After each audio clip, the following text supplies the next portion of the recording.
Sir நம்ம எதுக்கு வந்து என்ன செய்யணும் அது கிளாரிட்டியாக அவர் சொல்ல முடியும்னு நான் அவரோட ஃபஸ்ட்டு ஸ்பீச் பார்க்குற வரைக்கும் நான் எக்ஸ்பெக்ட் பண்ணல. சினிமாவில் பண்ணுறது வேறு.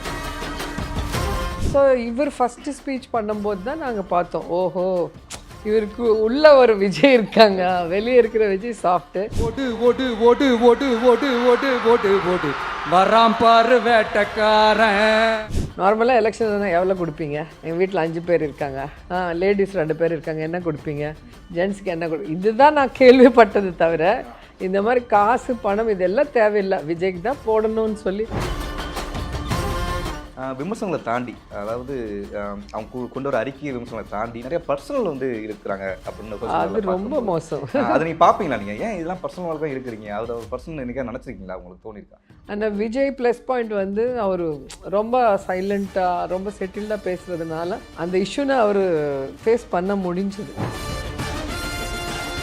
Max Gold, cash for gold. Call 044 4545 4545. Holidays nale adu namma GT Holidays da. GT Holidays, South India's #1 travel brand. Doctor Shreevarma's wellness Guruji ஆயுர்வேத மருத்துவ முகாமில் பங்கு பெற 9500946634 என்ற எண்ணை தொடர்பு கொள்ளவும். இப்போ நான் கேட்க போகிற கேள்வி வந்து உங்கள் படத்துக்கும் கனெக்ட் இருக்கு. சரி, அந்த பெரம்பூர் தொகுதி ஆமாம் விஜய் அவர்கள் வந்து எப்படி ஆட்சி பண்ணிட்டு இருக்காரு? நீங்கள் 60 நாள் என்ன பார்த்தீங்க? எப்படிலாம் இருக்குது இந்த ஆட்சி?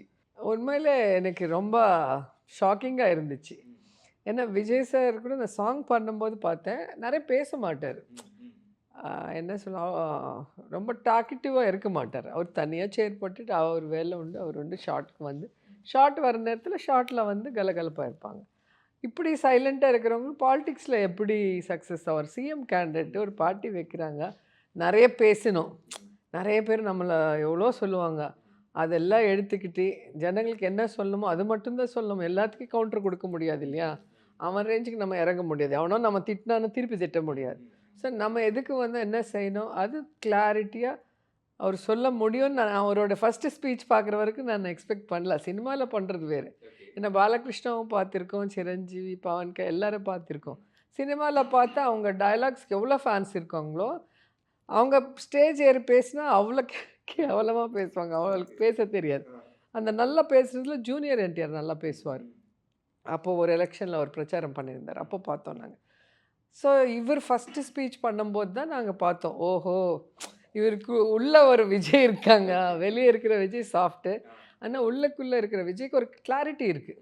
அவர் என்ன செய்ய போகிறாரு, என்ன செய்யணும்னு நினைக்கிறாரு, அவருக்கு ஜனங்களுக்காக என்ன ஒரு பிளான் பண்ணியிருக்காங்க நல்லது செய்யணும்னு, அது கிளாரிட்டி கொடுத்துட்டார் அவர். ஸோ நான் நிறைய இன்டர்வியூவில் என்னை கேட்கும்போது நான் அதான் சொன்னேன், அவர் வந்து நல்ல எண்ணத்தோடு வந்தால் ஜனங்க அதை வந்து கண்டுபிடிச்சிடுவாங்க. அது எப்படி கண்டுபிடிக்கும் எனக்கும் தெரியாது. அது மைண்ட் செட் மாதிரி ஒரு வேவ் மாதிரி ஓட்டு போடுவாங்க பார்த்தீங்களா, அதே தான் அது. நம்மளை வந்து ஜட்ஜ் பண்ணுறதுக்கு நிறைய இஷ்யூஸ் பார்த்துட்டே இருப்பாங்க, ஏதோ ஒரு இஷ்யூவில் அவங்க கனெக்ட் ஆகிடுவாங்க ஜனங்க. ஸோ அதே மைண்ட் செட்டில் எல்லோரும் இருப்பாங்க, ஓட்டர்ஸ் எல்லாம். அது ஒரு வேவ் மாதிரி ஓட்டு போடுவாங்க. அதே தான் விஜய் இஷ்யூவில் நடந்தது. ஏன்னா இந்த காலகட்டத்தில் இவ்வளோ பெரிய ஸ்ட்ராங்கஸ்ட்டு ஓல்டஸ்ட் பார்ட்டி இருக்கும்போது அவங்க இல்லாமல் ஒரு புது பார்ட்டிக்கு ஒரு வாய்ப்பு கொடுக்கணும்னு சொல்லிட்டு காசு அப்புறம் தண்ணி இதெல்லாம் கூட பக்கத்தில் வச்சுட்டு விஜய்க்கு தான் போடணும்னு ஒரு ஃபிக்ஸ் ஆகிட்டாங்கல்ல, அது எவ்வளோ பெரிய விஷயம். நார்மலாக எலெக்ஷன் எவ்வளோ கொடுப்பீங்க? எங்கள் வீட்டில் 5 பேர் இருக்காங்க, லேடிஸ் 2 பேர் இருக்காங்க, என்ன கொடுப்பீங்க? ஜென்ஸுக்கு என்ன இதுதான் நான் கேள்விப்பட்டது தவிர இந்த மாதிரி காசு பணம் இதெல்லாம் தேவையில்லை, விஜய்க்கு தான் போடணும்னு சொல்லி ஒரு முடிவோடு போட்டாங்கன்னா எவ்வளோ நம்பிக்கை இருக்கணும். ஸோ அது ஒரு பெரிய வெற்றி விஜய்க்கு கிடச்சிது. ஏன்னா நான் பார்த்து அங்கே என்டிஆருக்கு அப்புறம் இங்கே ஜெயலலிதாவுக்கு அப்புறம் சினிமா இண்டஸ்ட்ரியிலேருந்து நிறைய பேர் வந்திருக்காங்க பாலிடிக்ஸ்க்கு.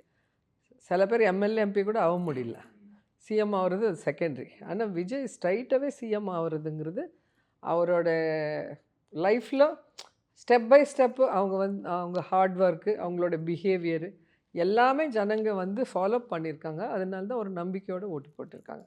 ஸோ ஓட்டு போட்டதுலேருந்து உடனே இது அக்ஷய பாத்திரம் கிடையாது இல்லை, இப்படி உடனே செய்கிறதுக்கு. ஸோ 6 months டைம் கொடுக்கணும். அதுக்குள்ளே நிறைய பேருக்கு நிற்க முடியல. இன்டர்வியூ பார்க்கும்போது எனக்கு சிரிப்பாக இருக்கும். பார்ட்டி வைக்கும்போது இவனுக்கு யார் ஓட்டு போடுவாங்கன்னுவாங்க, எலெக்ஷன் அப்போ வந்து இவனே ஜெயிக்க மாட்டான்னுவாங்க, கவுண்டிங் அப்போ வந்து 10 சீட்டு கூட வராதுன்னுவாங்க. இப்படி சிஎம் வந்து எது பண்ணாலும் தப்புன்னு சொல்கிறாங்க. தப்பு கண்டுபிடிக்கிறதுக்கு தப்பாக ஏதோ ஒன்று பேசுகிறதுக்குனே அது வாய்ப்பு யூஸ் பண்ணுறாங்க தவிர ஒரு நல்ல அட்வைஸ் கொடுங்க, இது பண்ணால் நல்லாயிருக்கும் விஜய், இது பண்ணால் ஒரு டிஃப்ரெண்ட்டாக இருக்கும், இது லேடிஸ்க்கு ஹெல்ப்ஃபுல்லாக இருக்கும், இது பண்ணுங்க, அந்த மாதிரி ஒருத்தங்க கூட பேசுகிறது நான் பார்க்கவே இல்லை. ஆல்மோஸ்ட் திட்டுறதுக்குன்னே டிவி முன்னாடி உட்காந்துருக்காங்க நிறைய. அது வந்து ஒரு கொஞ்சம் கஷ்டமானது தான். ஏன்னா சினிமா ஃபீல்ட்லேருந்து வந்தவங்களுக்கு நார்மலாகவே ஒரு ஜெலஸ் ஃபீல் பண்ணுவாங்க. அவங்களுக்கு இருக்கிற க்ரேஸு, மீடியா அட்டென்ஷன் பார்த்துட்டு பொலிட்டிக்கலாக இருக்கிறவங்களுக்கு அது ஒரு மனசுறுத்தல் இருக்கும். ஸோ அது விஜய் பார்த்தா நிறைய இருக்குது. ஏன்னா சிஎம்மாக டைரெக்டாக ஆனது வந்து நிறைய பேருக்கு ஏற்றுக்கிறது கஷ்டமாக இருக்குது. ஆனால் அவர் வந்து அவர் சொன்ன மாதிரி அவர் வந்து ஒரு ஸ்டெப் பை ஸ்டெப்பாக அவர் சிஎம்மாக சைன் பண்ணதுலேருந்து பார்த்தா ஒரு பொலிட்டீஷியனாக இல்லாமல் ஒரு வீட்டில் ஒரு பையனாக அந்த வீட்டுக்கு என்ன தேவை, எல்லா வீடும் இது என் பையன் சிஎம்மானா எப்படி இருக்குன்னு ஃபீல் பண்ணுற மாதிரி அவர் வந்து நடந்துகிட்டே இருக்காங்க ஸ்டெப் பை ஸ்டெப். அது இப்போ அவர் கொடுத்த ப்ராமிசஸ் எல்லாம் கூட ஒன்றா பண்ணிகிட்டே வந்தாங்கன்னா இந்த 5 years ஸ்ட்ராங் பொலிட்டீஷியனாக மெர்ஜ் ஆகிடுவாங்க. ஓகே மேம், இப்போ மூத்த அரசியல்வாதியாகவும் அண்ட் வந்து ஒரு அட்வைஸாக அவங்க கேட்குறேன், இது எப்படி நீங்கள் பார்க்குறீங்கன்னா தமிழ்நாடு அரசியலாக வந்து நீங்கள் ஃபாலோ பண்ணிட்டுருக்கீங்கனால விமர்சனங்களை தாண்டி, அதாவது அவங்க கொண்டு வர அறிக்கை விமர்சனங்களை தாண்டி நிறைய பர்சனல் வந்து இருக்கிறாங்க அப்படின்னு அது ரொம்ப மோசம். அதை நீங்கள் பார்ப்பீங்களா? நீங்கள் ஏன் இதெல்லாம் பர்சனல் தான் இருக்கிறீங்க, அது ஒரு பர்சனல் என்னைக்கா நினச்சிருக்கீங்களா, உங்களுக்கு தோணிருக்கா? பர்சனலாக பேசக்கூடாதுன்னு நானும் சொல்வேன். ஏன்னா இப்போ நான் பொலிட்டிக்கலாக நல்லது செய்யணும்னு வந்தேன். ஒரு பொலிட்டீஷியனாக நான் வந்து சொன்ன வார்த்தை கீப்பப் பண்ணியிருக்கேன்னா இல்லையா, நான் இது செய்கிறேன் நல்லதுன்னு சொன்னால் அது செஞ்சுருக்கேன்னா இல்லைன்னு பார்க்கணும். எனக்கு ஒரு கஷ்டம் வரும், அது எதனால் வருது, என் தப்பா இன்னொருத்தர் தப்புனால அந்த கஷ்டம் வந்துதானே உங்களுக்கு தெரியாதுல்ல. தெரியாத ஒரு விஷயத்த வந்து நீங்கள் உங்கள் இஷ்டத்துக்கு ஒரு ஸ்க்ரீன் ப்ளே பண்ணி டெலிகாஸ்ட் பண்ணுங்கிறது டிஆர்பிக்காக அது ரொம்ப தப்பு. அதில் வந்து நான் சொல்கிறேன்ல, என்ன மாதிரி கேரக்டர்னால் எமோஷன் ஆகிட்டு நான் படபடாக பேசிடுவேன். ஆனால் விஜய் ப்ளஸ் பாயிண்ட் வந்து அவர் ரொம்ப சைலண்ட்டாக ரொம்ப செட்டில்டாக பேசுகிறதுனால அந்த இஷ்யூனை அவர் என்ன சொல்லுவாங்க ஃபேஸ் பண்ண முடிஞ்சுது. இப்போ நான் ஒன்று பேசினா நீங்கள் 10 சேனல் 10 போடுவாங்க, நான் மறுபடி 10 இன்டர்வியூ கொடுத்து பேசினா அவங்க ஒரு வேணுமுன்னே டார்கெட் பண்ணுவாங்க டிஆர்பிக்காக. அதோட சைலண்ட்டாக இருக்கிறது பெட்டர்னு எனக்கு தோணிச்சு. ஆனால் அந்த மாதிரி பண்ணுறது வந்து கரெக்ட் இல்லை. இப்போ அதுக்கு சம்மந்தப்பட்ட நிறைய பேர் இருக்கும், ஃபேமிலி மெம்பர்ஸ் எல்லாருமே ஹர்ட் ஆவாங்கல்ல. ஒரு விஷயம் பற்றி தெரியாமல் உங்கள் இஷ்டத்துக்கு நீங்கள் டிவியில் போட்டுக்கிறது கரெக்ட் இல்லை. அது சினிமாவில் இருக்கும்போது போட மாட்டாங்க, பொலிட்டிக்கலாக இருக்கும்போது சக்ஸஸ்ஃபுல்லாக இருந்தால் அது வாண்டடாக போடுவாங்க. ஓகே மேம், உங்கள் மூவியை பற்றி கேட்கணும்னு ஆசைப்பட்றேன். அது வந்து உங்களை மாதிரி நான் ஒரு ஆக்டர் இல்லைன்னு நினைக்கிறேன் நான் பார்த்த வரைக்கும். ஏன்னா உன்னிடத்தில் என்ன கொடுத்ததில்ல அவ்வளோ ஹோம்லியான மல்லிகை வந்து கருது கருப்பாய் அப்படிங்கிறப்போ எல்லா இடத்துலையும் உங்களை பொருத்தி பார்த்துடலாமா? நாங்கள் என்ன கேரக்டர்னா யோசனை ரோஜா கரெக்ட் ஆயிடுவாங்களா? ஏன்னா இதுவரையும் நான் எல்லா ஹீரோனும் பார்த்துருக்கேன் அப்படின்னப்போ நான் தப்பாக சொல்ல இருக்கலாம். பட் ஏன்னா நிறைய இடத்துல வந்து எங்களை வேக்க வச்சிருக்கீங்க. ஏன்னா மல்லிகை பார்த்தா கருது கருப்பாய் அண்ட் வந்து விஸ்வநாத ராமமூர்த்தியில் அப்படி ஒரு கேரக்டர் எப்படி அது உங்களை நினச்சி நம்ம எந்த கேரக்டரும் அடாப்ட் பண்ணிக்கலாமா உங்களை? இல்லை, எனக்கு வந்து எப்படின்னா ஒரு கதை சொல்லும்போது ஒரு சீன் சொல்லுவாங்கல்ல, இந்த சீனில் நடிக்கணும்னு டைலாக் சொல்லும்போது நான் அந்த சுச்சுவேஷனில் இருந்தால் எப்படி இருப்பேன் அப்படி தான் நான் யோசனை பண்ணி என்னோடய காஸ்டியூம்ஸும் சரி என்னோடய ஆக்டிங்கும் சரி எல்லாமே நான் அதுக்கு தகுந்த மாதிரி பண்ணுவேன். ஸோ மிடில் கிளாஸ்னால் அப்படியே மிடில் கிளாஸ் ஆகிடுவோம், அப்படியே மாடர்ன்னா அப்படியே ஃபுல் மாடர்ன் அல்ட்ரா மாடர்னாக இருப்போம்.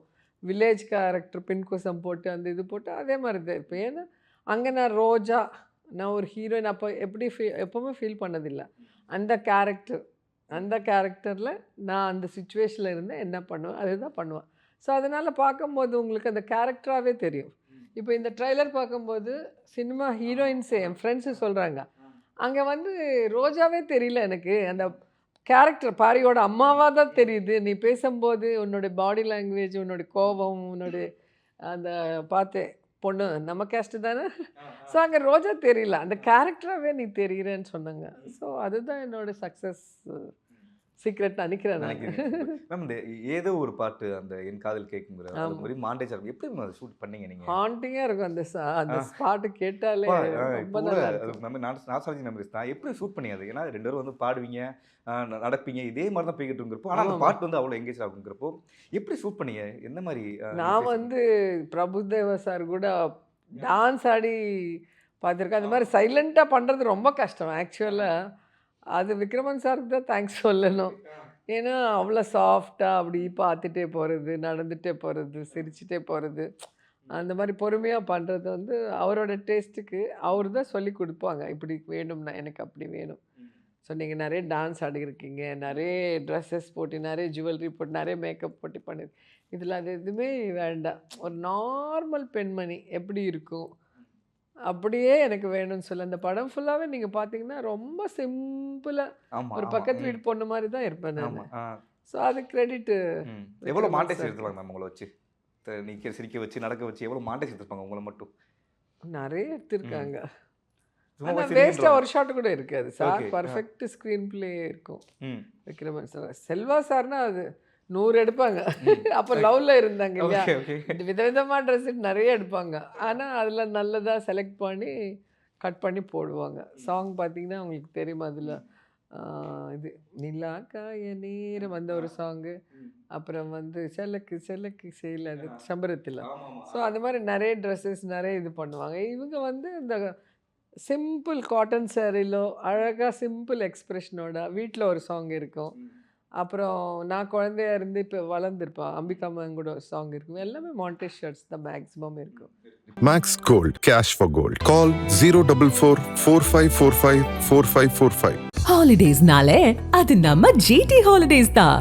GT Holidays, South India's #1 travel brand. Doctor Shreevarma's wellness Guruji ஆயுர்வேத மருத்துவ முகாமில் பங்கு பெற 9500 946634 என்ற எண்ணை தொடர்பு கொள்ளவும்.